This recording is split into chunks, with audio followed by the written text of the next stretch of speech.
Bonjour à tous et bienvenue sur ma nouvelle chaîne Manon Guidance Bien-être. Nous sommes le jeudi 10 juillet et aujourd'hui j'inaugure ma chaîne avec vous, donc merci beaucoup d'être ici. Hem, Mon but n'est pas de faire du prédictif, mais de vous donner des pistes de réflexion, des petites choses qui pourront vous faire, vous donner un autre point de vue et vous aider à évoluer dans une situation ou dans une autre. Aujourd'hui, je voulais faire une petite guidance générale, juste, pour ce jour de pleine lune et puis pour commencer, pour, tâter un petit peu le terrain, voilà. J'utilise, le Light Seer Tarot, The Sacred Forest Oracle, désolée pour l'accent, le Everyday Witch Tarot et l'Oracle des énergies de l'univers et j'utilise, les cartes de Clairvision. C'est un jeu, que j'apprécie énormément, qui a, quelque chose d'un petit peu particulier. Je vais vous expliquer un petit peu le fonctionnement. Hem, c'est un jeu créé par, Eric et Orlan de l'École de Soi. Je ne peux que vous recommander d'aller voir, leur chaîne, leurs vidéos, leur compte Instagram, c'est vraiment, en tout cas pour moi, c'est vraiment très riche, leur contenu, donc n'hésitez pas à aller voir, ne serait-ce que par curiosité. Donc les cartes Clairvision, elles se présentent comme ça. Hem, Ici, on a du coup le domaine que ça va concerner, donc dans cette première carte, c'est couple et sexualité. Quand on retourne la carte, on a plusieurs, lignes. La première ligne, ici, pulsion et créativité, c'est la capacité qui demande à être équilibrée. Ici, peur de te blesser, c'est le symptôme. Ici, on va voir, ça peut concerner le corps physique et donc ça peut être dans le corps et donc être un symptôme physique. Ici, c'est le programme inconscient. J'ai peur du vide, la croyance limitante, par exemple. Et en bas, c'est la reprogrammation positive par un mantra.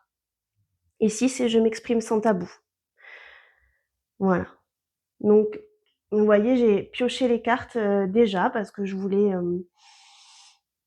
que tout soit prêt avant de commencer. Je garderai pas forcément ce format-là à l'avenir. Là, c'est vraiment pour une première petite vidéo, pour me présenter et puis pour dire un petit peu les énergies en présence pour ce jour de pleine lune. Mais voilà, je suis pas sûre de garder ça vraiment comme format exact. Juste ici, vous voyez, j'ai ma petite, je sais pas si on voit bien avec le reflet de lumière. J'ai ma petite plaquette. C'est juste pour dire un petit peu ce que je fais parce que je ne fais pas que des guidances.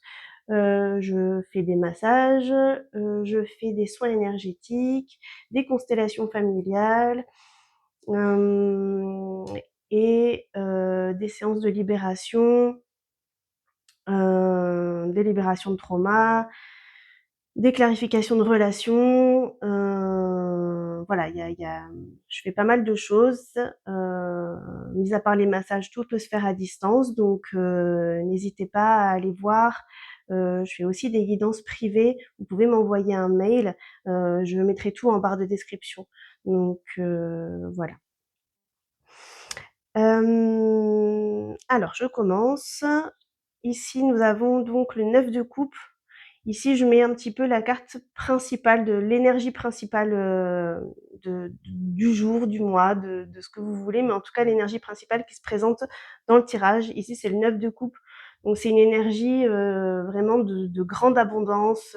C'est des possibilités infinies qui s'offrent à nous. C'est des opportunités. Ouais, c'est vraiment la carte de l'abondance par excellence. Le 9 de coupe, donc. Alors, on passe aux cartes de Clairvision. Couple et sexualité. Pulsion et créativité. Peur de te blesser. J'ai peur du vide. Je m'exprime sans tabou. Ici, on a corps physique.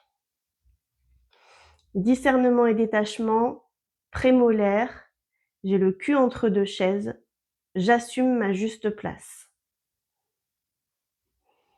mental et émotionnel. Hop. Terre et sécurité. J'ai peur d'être agressif, agressive. J'ai trop de colère en moi. Ma violence me protège des abus. Je vais retourner toutes les autres cartes et comme ça, je ferai une interprétation générale du tirage. Alors, le roi d'épée, ça, c'est les cartes du Lightseers Tarot. L'empereur, l'impératrice.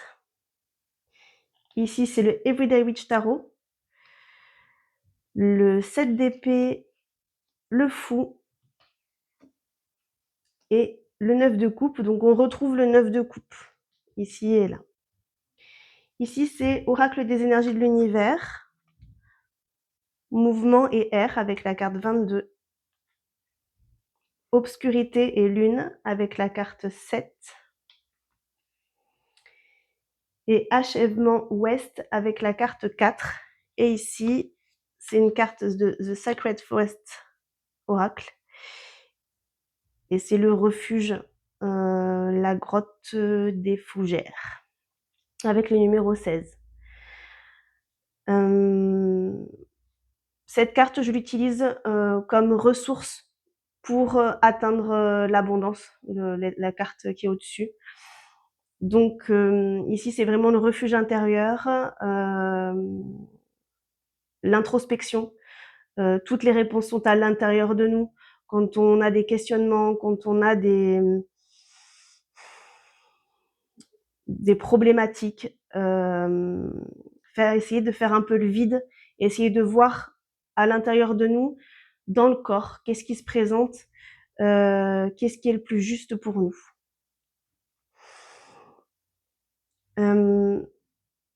Peur de te blesser, j'ai peur du vide, je m'exprime sans tabou. Des fois, on a un peu de mal à exprimer ce qu'on ressent parce qu'on a très peur de blesser l'autre. Et si on blesse l'autre, on peut être abandonné. Donc, on préfère ne pas trop dire, ne pas trop et se cacher un peu comme ce 7 d'épée. C'est une carte qui met en garde sur les mensonges, la trahison, mais parfois, on se trahit soi-même en ne voulant pas montrer ce qu'on pense vraiment, en n'étant pas dans son authenticité, pas pour faire du mal à l'autre, mais parce que on a peur en fait de blesser l'autre. Et donc du coup, on n'est pas du tout dans son authenticité. On met des masques, on arrondit les angles, on dit c'est pas grave, alors qu'en fait, si ça nous a touché, du coup, ouais, ça ne nous met pas dans l'authenticité, ça ne nous met pas dans l'honnêteté, et même on arrive finalement à se mentir à nous-mêmes. Donc, si on reconnecte un petit peu avec le roi d'épée, il a pas peur de dire sa vérité, il va trancher, il va être clair. Peut-être il peut être un peu froid aussi, mais là, du coup, ce qu'on va nous demander, c'est vraiment de se reconnecter à sa propre vérité et d'exprimer vraiment ce qu'on ressent à l'intérieur de nous, sans avoir peur de blesser l'autre, sans avoir peur d'être abandonné, sans avoir peur d'être désaimé. C'est rigolo parce qu'on a cette carte avec le mouvement et l'air. Donc les épées, c'est vraiment les cartes qui se rapportent à l'air, qui se rapportent à l'intellect. C'est vraiment l'élément air du coup. Et dans le mouvement, on demande d'aller vers cette authenticité, d'aller vers cette vérité à l'intérieur de nous, d'aller vers cette honnêteté et de ne pas avoir peur en fait que les choses bougent. Si la personne en face, elle est blessée et qu'elle part, ben c'est dommage, mais ça montre peut-être aussi la vraie personnalité de cette personne. Et peut-être qu'on n'a pas besoin d'être avec des personnes qui viennent ne pas accepter qui on est dans notre authenticité. On n'est pas là pour blesser la personne, on veut juste être dans notre authenticité et juste on demande à exprimer ce qu'il y a à l'intérieur de nous en toute honnêteté. Discernement et détachement, prémolaire, j'ai le cul entre deux chaises, j'assume ma juste place. Avec la carte de l'empereur juste en dessous, c'est magnifique parce que cet empereur, il est vraiment à sa juste place pour le coup. C'est l'énergie à incarner dans le j'assume ma juste place. Il est là, il est assis, il est dans sa vérité, il est dans sa justesse. Il est ni plus ni moins, il est vraiment à la bonne place. Il sait ce qu'il veut, il sait ce qu'il doit faire et il a aucun problème à assumer cette place. Avec l'énergie du fou, à l'envers, c'est un peu une énergie qui va dans tous les sens. C'est une belle énergie parce que c'est une énergie d'impulsion, mais là, c'est vraiment, je pars un peu dans tous les sens, je sais pas trop, je vais là, je vais là, je vais là. Il n'y a pas vraiment de but précis. Alors que l'empereur, il est vraiment aligné avec ce qu'il ressent, ce qu'il veut, et ça lui permet d'être à sa juste place. Quand on exprime son authenticité, sa vérité, on peut se permettre d'être à sa juste place.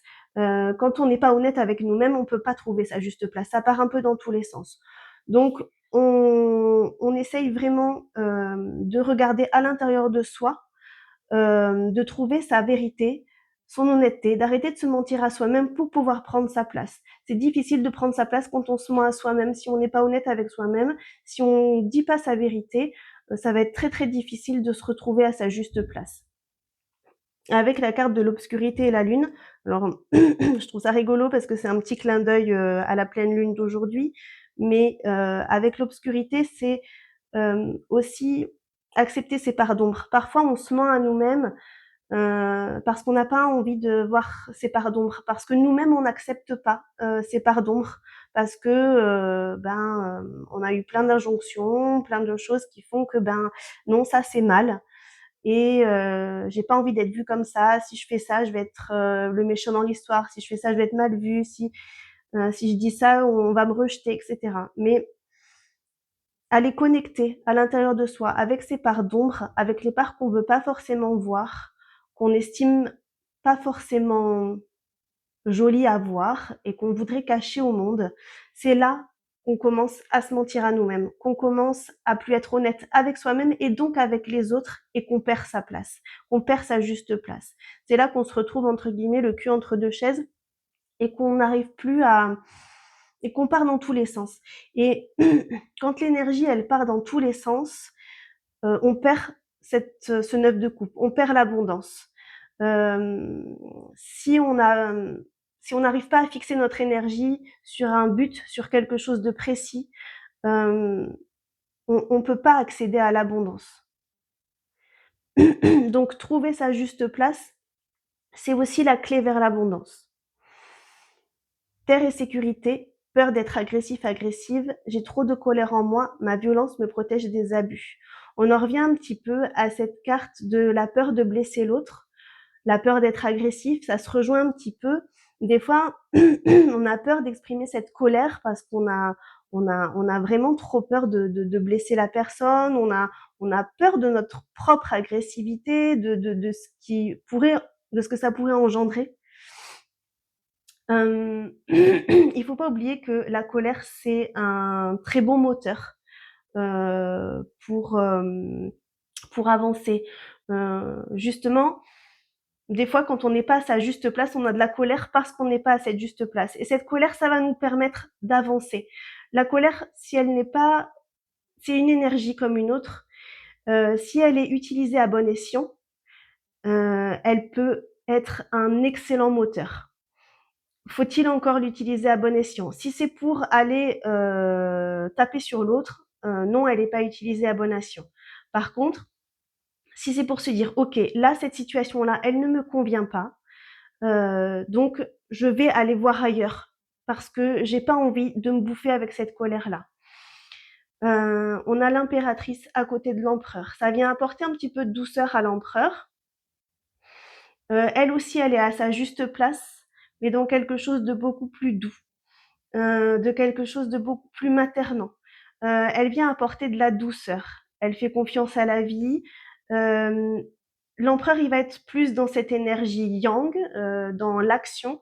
L'impératrice, elle va être beaucoup plus dans cette énergie yin, avec les émotions. D'ailleurs, ça se voit, le fou, il est dans l'action, dans l'énergie. Et ensuite, on retrouve ce neuf de coupe. Le coupe, c'est les émotions aussi. Donc, on se relie à ces émotions. On a de la colère, on utilise la colère pour avancer.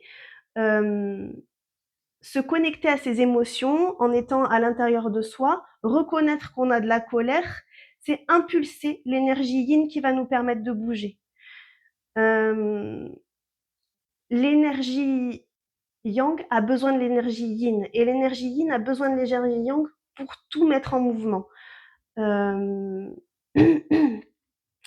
Vous voyez, il y a quand même une grande différence entre ce 9 de coupe et ce 9 de coupe. Ce 9 de coupe, c'est comme s'il explosait de joie. Celui-là, c'est vraiment le calme, la douceur. On a un 9 de coupe avec une énergie yang et ici une énergie yin. Vous voyez, il y a vraiment cette notion ici de calme, de sérénité, de faire confiance à la vie, d'accueillir ses émotions. Ici, il y a une énergie de joie, mais un peu plus dans l'action. Ici, un peu plus dans l'intériorité, ici, un peu plus dans l'action. Ici, plus dans l'intériorité, ici, plus dans l'action. Il y a toujours cet équilibre entre les deux, intériorité, action. Vous voyez, intériorité, action. On a l'achèvement avec l'Ouest. C'est une carte qui va très bien avec le 9 de coupe. C'est une carte d'abondance, une carte qui clôture un cycle, mais vraiment on donne la dernière pierre à l'édifice. C'est une carte de création. C'est une carte qui dit qu'on a tous les outils à portée de main pour créer. C'est ce que vient de dire ce 9 de coupe du départ. Tout est là pour que l'abondance vienne à nous. Il y a quelques petits tips à retenir. Rester authentique avec soi-même, être authentique avec les autres, trouver sa place en étant authentique, en assumant sa part d'ombre et venir équilibrer l'énergie yin et l'énergie yang. Voilà. Bah écoutez, j'espère que cette guidance vous aura plu. S'il y a des choses qui ne vous parlent absolument pas, c'est pas la peine d'aller chercher midi à 14h, c'est que c'est pas fait pour vous. C'est une guidance générale, donc il n'y a pas à s'accrocher à quoi que ce soit. En tout cas, j'espère que vous avez pu passer un bon moment, que ça a pu éclaircir certaines choses, que ça a pu donner un autre regard. C'est vraiment le but. Et voilà, je vous souhaite une très belle journée, de très belles énergies de cette pleine lune. Profitez bien et je vous dis à très bientôt.